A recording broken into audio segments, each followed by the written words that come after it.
আসসালামু আলাইকুম ওয়া রাহমাতুল্লাহ। সুপ্রিয় শিক্ষার্থী বন্ধুরা স্বাগত জানাচ্ছি সহজে শিখোর পক্ষ থেকে। তো আজকে আমরা ৭ম শ্রেণীর unit 1 attention please lesson 1 in the classroom. এই টপিকটি এই লেসনটি আমরা শিখিয়ে দিব তোমাদেরকে এবং এখান থেকে আমরা ভোকাবুলারি দিব। পাশাপাশি তোমাদের এখান থেকে যে সমস্যাগুলো থাকবে সেগুলো সমাধান করে দিব। আশা করি শেষ পর্যন্ত সঙ্গেই থাকবে। তো এখনো যারা বইটি ডাউনলোড করেনি, ডাউনলোড লিংক দেওয়া থাকবে ডেসক্রিপশন বক্সে। তো প্রথমত দেখো এখানে অ্যাটেনশন আ একটি শব্দ আমাদের প্যাসেজের মধ্যে রয়েছে। যার অর্থ হচ্ছে মনোযোগ। এটা দিয়ে আমরা একটা সেন্টেন্স দিয়েছি যে the teacher the teacher ask for the students attention. আমরা খালি এটা বদল করে নিই একটু। আচ্ছা। তো এখন দেখো শিক্ষক শিক্ষার্থীদের মনোযোগ চাইলেন। তো এখানে সিনোনিম এবং অ্যান্টোনিম গুলো তোমরা বাসায় পড়ে নিবে। এগুলা বলে আমরা সময় নষ্ট করতে চাই না। আমরা পরের যে ভোকাবুলারিটা আছে সেটার দিকে তাকাই। এখানে আমরা দেখতে পাচ্ছি ২য় ভোকাবুলারিটাতে ২ নম্বরে আমরা দেখতে পাচ্ছি ফলো। ফলো অর্থ কি? অনুসরণ করা। We must follow the instructions carefully. আমাদের নির্দেশনাবলী সতর্কতার সাথে অনুসরণ করতে হবে। বুঝতে পেরেছো? এরপর চলো ৩ নম্বরে চলে যাই। ৩ নম্বরে দেখতে পাচ্ছি আমরা রিকোয়েস্ট। রিকোয়েস্ট অর্থ অনুরোধ। She made a request to borrow the book. তিনি বইটি ধার করার জন্য অনুরোধ করলেন। এরপর আমরা ৪ নম্বর ভোকাবুলারিটা পড়ব। আচ্ছা, এখানে বলা হচ্ছে যে কমান্ড। কমান্ড অর্থ হচ্ছে আদেশ। The captain gave a command to the soldier. তাহলে ক্যাপ্টেন সোলজারকে কি করলো? সৈন্যদেরকে আদেশ দিলেন। এরপরে দেখো এই জায়গায় আছে কি ইন্টোনেশন মানে কি সুরেলা উচ্চারণ, সুরেলা উচ্চারণ। তো the intonation of her speech was very pleasant. অর্থ হলো কি তার বক্তৃতার সুরেলা উচ্চারণ ছিল খুবই মনোমুগ্ধকর। এরপর আমরা চলে যাই ৬ নম্বরে।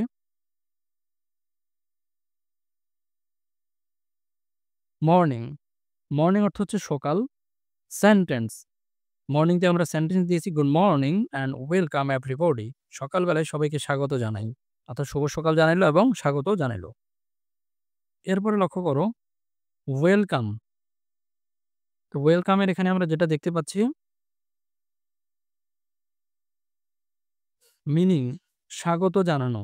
সেন্টেন্সটি হচ্ছে the teacher welcome the students warmly. তাহলে শিক্ষক ছাত্রছাত্রীদের কি করলেন? হ্যাঁ, ওয়ার্মলি উষ্ণভাবে, উষ্ণভাবে কি করলেন? স্বাগত জানালেন। এরপরে আসো টিচার অর্থ হচ্ছে শিক্ষক। টিচার অর্থ শিক্ষক। এরপর হচ্ছে সেন্টেন্সটা হচ্ছে কি দ্য টিচার এনকারেজড কি দেওয়া? এনকারেজ করা কি মানে কি? আমরা বলি না এনকারেজ করা? এনকারেজ করা মানে কি? উৎসাহ দেওয়া। তাহলে কি করছে? Encouraged students to speak English. অর্থাৎ তিনি টিচার শিক্ষককে ইংরেজিতে কথা বলার জন্য কি দিলেন? উৎসাহ দিলেন। আচ্ছা। এরপরে লক্ষ্য করো এখানে অনেকগুলো সিনোনিম, অ্যান্টোনিম আছে তোমরা পড়ে নিবে। এডুকেটর মানে শিক্ষক, মেন্টর মানে শিক্ষক, গাইড মানে এইরকম এগুলো সিনোনিম এবং অ্যান্টোনিম এগুলো খুব কাজে দিবে, শিখবে তোমরা। এরপরে দেখো রেডি। রেডি অর্থ প্রস্তুত। সেন্টেন্স হবে are you ready for the class today? আচ্ছা। এরপর ক্লাস অর্থ শ্রেণী বা পাঠ। শ্রেণী বা পাঠ। সেন্টেন্সটি হচ্ছে কি the students are ready for the English class. অর্থাৎ শিক্ষার্থীরা ইংরেজি ক্লাসের জন্য প্রস্তুত। এরপর হচ্ছে বুক। বুক মানে বই। সেন্টেন্সটি please bring your English book every day. দয়া করে তুমি তোমার ইংরেজি বইটা প্রতিদিন আনবে বা অনুগ্রহ করে। আচ্ছা, এরপর এখন লক্ষ্য করো ১২ নম্বরে। রিমেম্বার মানে হচ্ছে মনে রাখা। Remember to bring your English book tomorrow. অর্থাৎ আগামীকালকে তোমার বইটি আনতে কি করবে? মনে রাখবে, স্মরণ রাখবে। এরপর এখন দেখো ১৩ নম্বরে আমরা দেখতে পাচ্ছি স্পিক মানে কথা বলা। এরপর এখানে সেন্টেন্সটা হচ্ছে কি speak English with your classmates everyday. প্রতিদিন তোমার সহপাঠীদের সঙ্গে ইংরেজি বলো। এরপর এখানে আমরা দেখতে পাচ্ছি যে স্টুডেন্টস মানে হচ্ছে শিক্ষার্থী। স্টুডেন্ট মানে শিক্ষার্থী। The student were excited to attend the English class, অর্থাৎ ছাত্রছাত্রীরা কি উদ্গ্রীব হয়ে আছে, অস্থির হয়ে আছে ইংরেজি ক্লাসটার জন্য। এরপরে দেখো ইংলিশ এই শব্দটার অর্থ কি? ইংরেজি।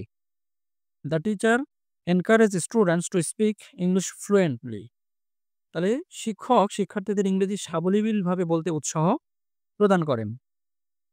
এরপরে দেখো 16 নম্বর। 16 নম্বরে আমরা দেখতে পাচ্ছি গুড। গুড অর্থ ভালো। It is good to speak English with your classmate. অর্থ হচ্ছে কি সহপাঠীদের সঙ্গে ইংরেজি বলা ভালো। ইট ইজ গুড, এটা ভালো, টু স্পিক কথা বলা বা কথা বলতে ইংলিশে উইথ ইয়োর ক্লাসমেট, তোমার সহপাঠীদের সাথে।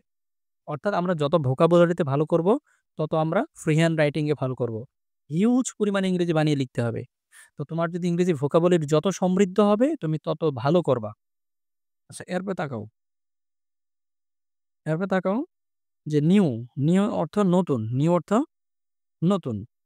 আচ্ছা, নিউ অর্থ হচ্ছে নতুন। আচ্ছা, have you got your new books, তুমি কি তোমার নতুন বই পেয়েছো? তুমি কি তোমার নতুন বই পেয়েছো? আচ্ছা, এরপর এখন লক্ষ্য করো রিসেন্ট। রিসেন্ট মানে সাম্প্রতিক। রিসেন্ট মানে কি? সাম্প্রতিক। আর ফ্রেশ মানে হচ্ছে তাজা। ফ্রেশ মানে এটা আমরা এখানে কেন যাচ্ছি? আমাদের কথা এই জায়গায় পড়তেছিলাম। তো নিউ মানে হচ্ছে নতুন। সেন্টেন্সটা হচ্ছে have you got your new books, তুমি কি তোমার নতুন বই পেয়েছো? আচ্ছা, এরপর চলে যাই। এভরি হচ্ছে কি? এভরি অর্থ প্রতিটি। এভরি অর্থ প্রতিটি।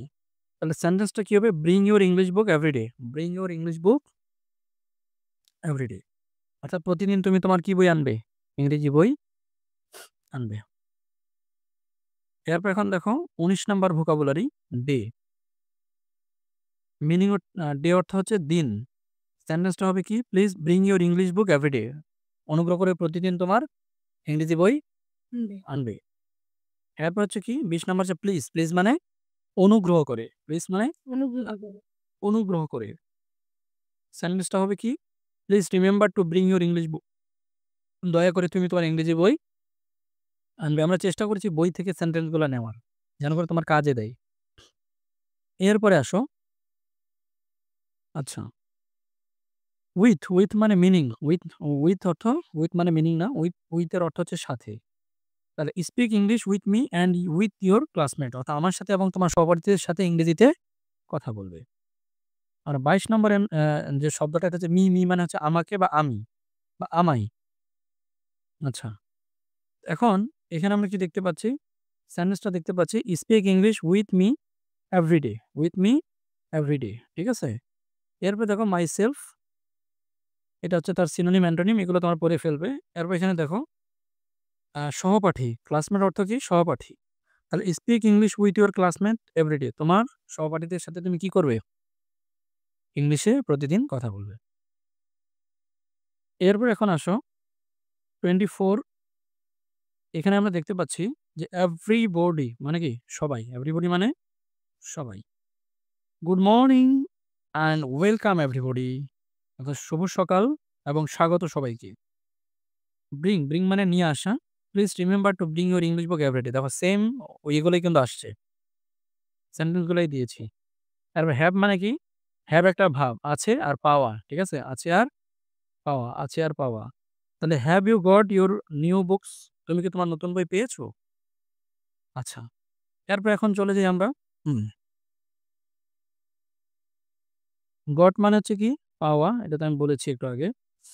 এরপর দেখো সেন্টেন্সটা হচ্ছে কি? Have you got your new books.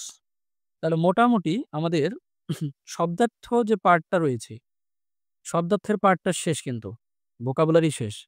তো আমরা পরবর্তী ভিডিওতে আমাদের যে পরবর্তী যে রেডি করে রেখেছি আমরা, এ নাম্বার তোমাদের রয়েছে এবং বি নাম্বার রয়েছে এবং সি নাম্বার রয়েছে, এগুলো আমরা সমাধান দিব। তাই পরবর্তী ভিডিও মিস করতে না চাইলে চ্যানেলটি সাবস্ক্রাইব করে বেল আইকনটি বাজিয়ে দাও। খুব শীঘ্রই ভিডিওটি আপলোড হবে ইনশাআল্লাহ।